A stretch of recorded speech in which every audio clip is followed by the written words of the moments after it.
In this video, I would just like to briefly go over with you how you are to share a Google Doc with your instructor or with any of your other classmates. Sometimes you're going to be required to be able to share these documents, so I thought I'd just briefly go over with you just exactly how you are to do that, just to make sure that someone else has access to them.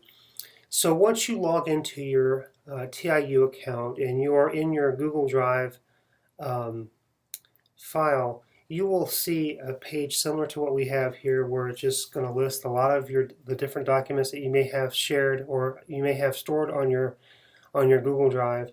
And just by way of example, I'll just go over a couple different ways that it may show up for you when you go to share a particular document. So for one scenario, it could show up similar to this. If I open up this document, it will open up like this. And you'll notice in the upper right hand corner there's a blue button right directly under your email address that says share. And what you want to do is click that. And you'll notice that it gives you an actual web address for this particular unique file. And you'll see underneath that you can share it via Gmail, Google+, Facebook, or Twitter. And you'll see right directly under that who else has access to this file, who else it's been shared with.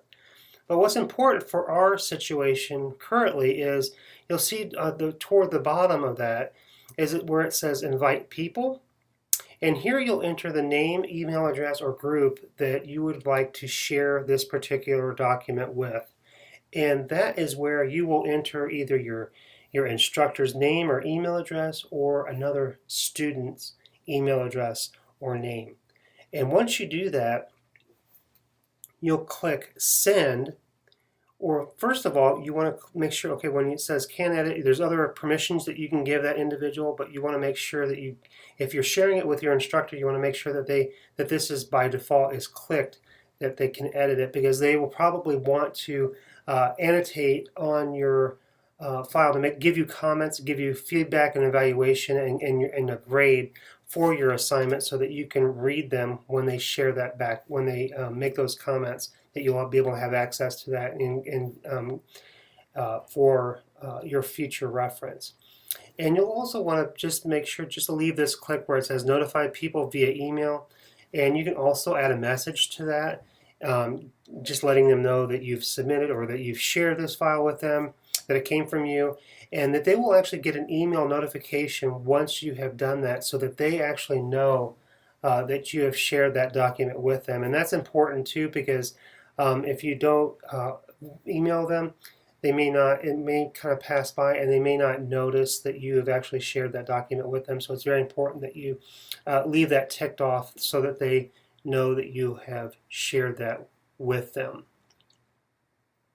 And once you have done all that, you can either check this box where it says send a copy to yourself, and that will actually give you a notification as well if you'd like to do that, but that's optional. And once all of that has been taken care of, there's just this last thing that you need to do is to click that blue button that says send, and that other individual or group of individuals should have access to that file.